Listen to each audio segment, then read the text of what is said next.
தினக்காற்று செய்திகள். இந்த விருதுநகரில் 21வது நாளாக மாவட்ட தலைவர் பாண்டரன் அவர்கள் தலைமையில் அவருடைய ஏற்பாட்டில் சிறப்பான முறையில் நடைபெற்றது.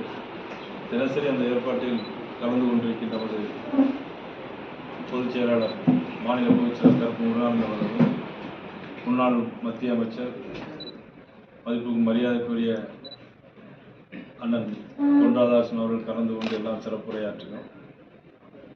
ஒவ்வொரு இடங்கள் நீங்கள் கேட்குறது நானே சொல்லிடுறேன். போகிற இடங்களில் எல்லா இடங்களிலும் ஒவ்வொரு நாளும் சிறப்பான ஏற்பாடுகளை செய்து மக்களுடைய ஆரவாரம், மக்களுடைய வரவேற்பை தேசிய ஜனநாயக கூட்டணி பெற்றிருப்பது பல்வேறு இடங்களில் எங்களால் அதை பார்க்க முடிந்தது. வருகிற 2026 தேர்தல் நிச்சயமாக எப்படி பீகார் எதிர்பார்க்க முடியாத அளவிற்கு மக்கள் 200 இடங்களை வெற்றி பெற வைத்திருக்கிறார்களோ தேசிய ஜனநாயக கூட்டணிக்கு, அதே மாதிரி தமிழகத்திலும் 2026ஆம் ஆண்டு நிச்சயமாக ஒரு பெருவாரியான வாக்கு வித்தியாசத்திலும் பெருவாரியான இடங்களை பெற்றும் தேசிய ஜனநாயக கூட்டணி ஆட்சி அமைக்கும். சார், எஸ்ஐஆருக்கு எதிராக சில அதிகாரிகளே செயல்படுறாங்க அப்படின்னு இபிஎஸ் குற்றச்சாட்டு சொல்லுங்க. அதை சார் பார்க்க எஸ்ஐஆருக்கு எதிராக கன்னியாகுமரி மாவட்டத்தில் காங்கிரஸ் கட்சியை அவங்க கூட்டணியில் கலந்துக்கல, அவங்களே கலந்துக்கல.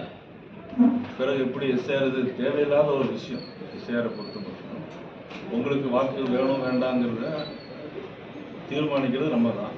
மத்திய அரசாங்கம், நம்ம மத்திய அரசாங்கம் மட்டுமில்ல, 2000 ஆண்டுகளுக்கு 2000க்கு முன்னாலே 10 தடவை இதே மாதிரி எஸ்ஐஆர் இந்த மாதிரி பதிவு பண்ணியிருக்கிறாங்க. 2000க்கு அப்புறம் 2 தடவை நடந்திருக்கு. இதில் என்ன குளறுபடி இருக்குங்கிறது தெரியல. மாநில முதலமைச்சர் அவர்கள் எதை எடுத்தாலும் எதிர்ப்பு பண்ணிகிட்டே இருக்காங்க. இந்திய குடியுரிமை சட்டத்தை கொண்டு வரும்போது இதே மாதிரி எதிர்ப்பு பண்ணாங்க, கோர்ட்டுக்கு போனாங்க. இப்போ எஸ்ஐஆரை பொறுத்த மட்டும் இப்பொழுது கோர்ட்டுக்கு போனாங்க, கோர்ட்டில் அதெல்லாம் முடியாது அப்படின்னு சொல்லி தேவையில்லாத விஷயத்துக்கெல்லாம் முதலமைச்சர் கோர்ட்டுக்கு போகிறாங்க. இப்போ இந்த காவிரியில் குறுக்க மேகதாது அணை கட்டுறாங்க. இதை பற்றி மாநில முதலமைச்சர் ஒன்றுமே கண்டுகொள்ளலை. இதற்காண்டி உயர்நீதிமன்றமோ உச்சநீதிமன்றமோ முதலமைச்சர் போவதற்கு தயாராக இல்லை. இவ்வளோ ஒரு மோசமான சூழ்நிலைகள் தான் இன்னைக்கு. இந்த எஸ்ஐஆருக்கு எதிராக ஞாயிற்றுக்கிழமை தமிழக வெற்றி கழகத்தவங்க ஒரு ஆர்ப்பாட்டம் மாநிலம் முழுவதும் வச்சிருக்கிறாங்க. இது சென்னையில் விஜயும் கலந்துக்கிறதா ஒரு தகவல் இருக்கு. இது எப்படி பார்க்குறீங்க ஒரு ஆர்ப்பாட்டம்? ஒவ்வொருத்தரும் அவங்கவுங்களுடைய மனநிலையை பொறுத்தது. மக்களுக்கு தேவையான விஷயங்கள், நாட்டிற்கு தேவையான விஷயங்களை சொல்றதா நல்ல தலைவர்களுக்கு அழகு. இதில் எஸ்ஐஆர்ல இது ஒரு பெரிய விஷயமா எல்லாரும் நீங்களும் கேட்டுக்கிட்டே இருக்கிறீங்க. இதில் என்ன இருக்கு? இறந்தவர்கள் வாக்கு நீக்கணும், வெளியூருக்கு போனவங்கள நீக்கணும், புதுசாக வரவங்களை சேர்க்கணும், 18 வயது நிரம்பினவங்களை சேர்க்கணும். இதுதான் எஸ்ஐஆர். இதுக்கு போய் எஸ்ஐஆர் சார்னு சொல்லிட்டே இருக்கீங்க. இது அண்ணா பல்கலைக்கழகத்தில் நடந்த சாரை விட மோசமான சாரா இது. அண்ணா பல்கலைக்கழகத்தில் அந்த சார் தெரியுமா? அந்த சார் யாருன்னு உங்களுக்கு தெரியுமா தெரியாதான்? அந்த சார் இப்போ உள்ள இருக்காரு, இன்னொரு சார் வெளியே இருக்காரு. ஆக இந்த சார் முடிஞ்சு அடுத்த தேர்தல் முடிஞ்சு அந்த சாரும் உள்ள போயிடுவாரு. தென் மாவட்டங்கள் வளர்ச்சி வரணும் அப்படின்னா ரயில் சேவைகள் நிறைய இங்கே தேவைப்படுது. இப்போ கோயம்புத்தூர் இந்த பக்கம் போகணும் அப்படின்னா ரயில்கள்லாம் இந்த அளவுக்கு இல்லை. அதே மாதிரி வந்தே பாரத் ரயில்லாம் விருதுநகரில் நிற்கிறது இல்லை. இது ஒரு வியாபார ஸ்தலம். இதை மத்திய அரசுக்கு வலியுறுத்தி ஏதாவது ரயில் சேவைகள் அதிகப்படுத்தினா பீகார் மாதிரி மக்கள் அதிகமாக அவங்களுக்கு வாக்களித்து வெற்றி பெற வைப்பாங்க. முதல்ல ரயில்களே இல்லாமல் இருந்துச்சு. இப்பொழுது பாரதிய ஜனதா கட்சி பாரதம் நரேந்திர மோடி வந்த பிறகு தான் வந்தே பாரத் ரயில். தமிழ்நாட்டில் மட்டும் 9 ரயில். நீங்கள் கேட்டது விருதுநகர் நிற்கணும், ஸ்டாப் வேணும்னு கேட்டுறீங்க. கோயில்பட்டியில் ஸ்டாப் வேணும்னு கேட்டாங்க, கோயில்பட்டியில் ஸ்டாப் கொடுத்துருச்சு. வந்தே பாரத் ரயிலை பொறுத்த மட்டும் அதிவேகமாக போகணும் அப்படிங்கிறது தான். ஆனாலும் விருதுநகர் மிக முக்கியமான ஒரு வியாபார ஸ்தலம். இங்கே நின்று செய்யுங்கிறது ஒரு நியாயமான கோரிக்கை தான். அதையும் கண்டிப்பாக அதை பரிசீலனை செய்து ரயில்வே அமைச்சர்கிட்ட சொல்லுவோம். கோயம்புத்தூருக்கு நார்வேயிலிருந்து காலையில் ட்ரெயின் இருக்குது. மேட்டுப்பாளையத்திலிருந்து ட்ரெயின் கோயம்புத்தூருக்கு, திருநெல்வேலிக்கு இருக்குது, நாகர்கோவிலுக்கும் இருக்குது. இன்னும் அது அதிக விரைவுபடுத்துவதற்கு கண்டிப்பாக முயற்சிகள் பண்ணப்படும். பிஎம் மித்ரா ஸ்கீமில் தொழில் பூங்கா ஆரம்பித்து 2 ஆண்டுகளுக்கு முன்னாடி அனௌன்ஸ் பண்ணாங்க. தொடங்கப்பட்டு ஓராண்டாயிருச்சு. இது வரைக்கும் ஒரு தொழிற்சாலை கூட அதை தொடங்கப்படுது காலதாமதம். அதை மத்திய அரசு கொண்டு வந்தனாலேயே மாநில அரசு நிலங்களை வந்து கையகப்படுத்தி கொடுக்கும். அது கொடுக்க வேண்டியது மத்திய அரசு. மத்திய அரசு எந்த திட்டத்தை அறிவித்தாலும் அதை இம்ப்ளிமெண்ட் பண்ண வேண்டியது மாநில அரசுடைய கடமை. அது விமான நிலையமாக இருந்தாலும் சரி, ஜவுளி பூங்காவாக இருந்தாலும் சரி, ரயில்வேயாக இருந்தாலும் சரி, இதெல்லாம் செய்ய வேண்டியது மாநில அரசு. மத்திய அரசு நிதி கொடுக்கும். 10,000 கோடி ரூபா மத்திய அரசு கொடுக்கும். 1,00,000 பேருக்கு வேலை வாய்ப்பு கிடைக்கும். இதெல்லாம் மத்திய அரசு அறிவிச்சிருக்கு.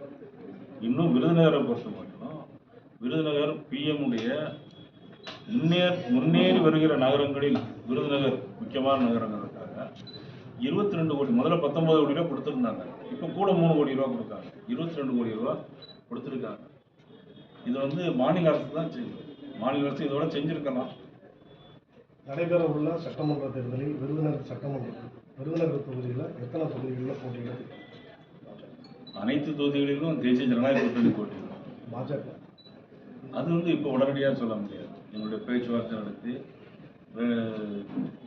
அதிமுக பொதுச் செயலாளர், எங்களுடைய நிர்வாகிகள் எல்லாரும் கலந்து பேசி தான் பேட்டியில் பேசும்போது கூட விருதுநகர் தொகுதியில் வந்து அதிமுக தான் போயிடுன்னு சொல்லியிருக்காரு அமைச்சர் கே டி ராஜேந்திர. கூட்டணி கிடையாது, கண்டிப்பா அதிமுக தான் போட்டியிடுன்னு சொல்லியிருக்காரு. அது அவருடைய சொந்த கருத்தை. அதாவது எடப்பாடி பழனிசாமி அவர்கள் என்ன சொல்கிறார்களோ அதுதான் நம்ம கருத்து. பீகார் தேர்தல் வெற்றி மாதிரி பண்ணியிருக்காங்கன்னு சொல்றீங்க. இதுக்கு முன்னாடி வந்து இவ்வளோ 60 லட்சம் அந்த மாதிரி பீகாரில் நிற்கிற மாதிரி நிற்கலையா?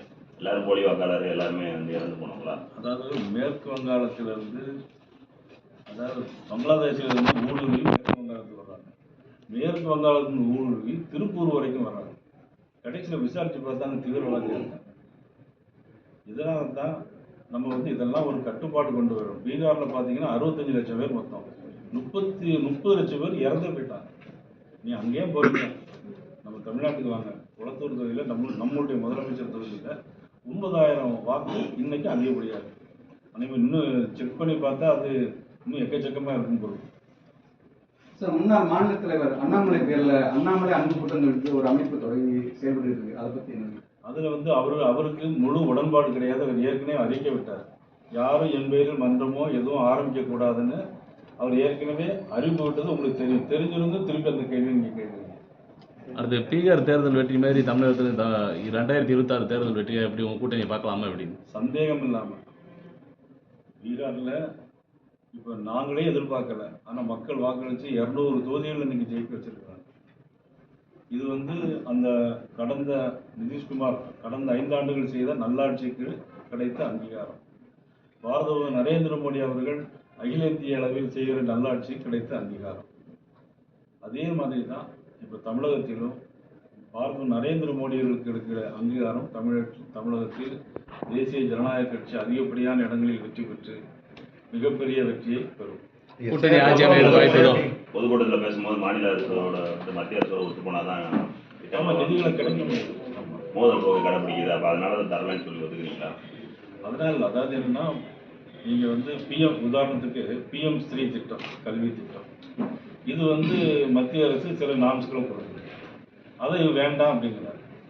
ஆனால் இதே இவங்க கூட்டணியில் கேரளா முதலமைச்சர் பினராயி விஜயன் அவருமே உடனே கையெழுத்து போட்டு அதை வாங்கி PM ஸ்ரீ திட்டத்தை கொட்டிய அந்த நாட்டு மக்கள் மீது அவருக்கு அக்கறை. அதில் மாற்றம் வரையறை வேணும். இன்னொன்று சொல்லுங்கள், மாற்ற வரையெல்லாம் வந்து மக்களுக்கு இன்னைக்கு பார்த்தீங்கன்னா, இன்னைக்கு ஒரு 2ஆம் கிளாஸ் படிக்கிற பிள்ளையும் செல்ஃபோனை கையில் வச்சுக்கிட்டு, 2ஆம் கிளாஸ் இல்லை LKG படிக்கிற பிள்ளையும் இன்னைக்கு செல்ஃபோனை கையில் வச்சு விளையாடிட்டு இருக்கு. எல்லாருடைய நாலேஜ் வளர்ந்து அப்டேட் ஆகணும். கேரளாவில் இன்னைக்கு விடுஞ்சத்தில் 10,000 கோடி ரூபாய் வாங்கிட்டு போயிருக்காரு பினராயி விஜயன். இங்கே என்ன வாங்கிட்டு வந்தீங்க? நீ கேளுங்க, என்ன திட்டம் வரணும்? PM ஸ்ரீ திட்டம் வரணுங்களா? நீங்க கொள்கைங்கிறது வேற, மக்கள் நலன்கிறது வேற. புரட்சித் தலைவர் எம்ஜிஆர் என்ன சொன்னார்? உரிமைக்கு குரல் கொடுப்போம் சொன்னாரா இல்லையா? அதெல்லாம் செய்யணும். மாநில அரசு மக்கள் நலன் சார்ந்து இருக்கணும். கஞ்சா எவ்வளவு விற்கிறாங்க? ஜாபர் சாதிக்கு யாரு? எவ்வளவு போதைப் பொருள் நடமாடுது கிராமத்தில்? கொஞ்சம் சிந்திச்சு பார்க்கணும். எங்க கட்சியை விட்டுருங்க. எங்கள் கட்சியை ஜெயிக்கிறது நாங்களுடைய விருப்பம், நாங்கள் சொல்றோம். ஒவ்வொரு குக்கிராமத்திலும் நீங்க பாத்தீங்கன்னா கிராமத்துல டீலர் இருக்கிறான் கஞ்சா. இன்னைக்கு அண்ணா பேசினாங்க. குஜராத்தில் நிறைய கஞ்சா எல்லாம் எங்க பிடிப்பட்டாலும் நீங்க தமிழ்நாட்டை பத்தி முதல்ல பேசுங்க. நீங்க ஏன் குஜராத் போறீங்க? நீங்க இங்க தானே சாப்பிடுங்க. நீங்க இட்லி தோசை முதல்ல சாப்பிடுங்க, 2 சப்பாத்தி சாப்பிடுங்க. அண்ணன் சொன்னார். அதாவது என்னன்னா இன்னைக்குள்ள போதைப் பொருள் மட்டுமல்ல, இன்னைக்கு அண்ணனுக்கு பேர் மெத்தப்பட்டமை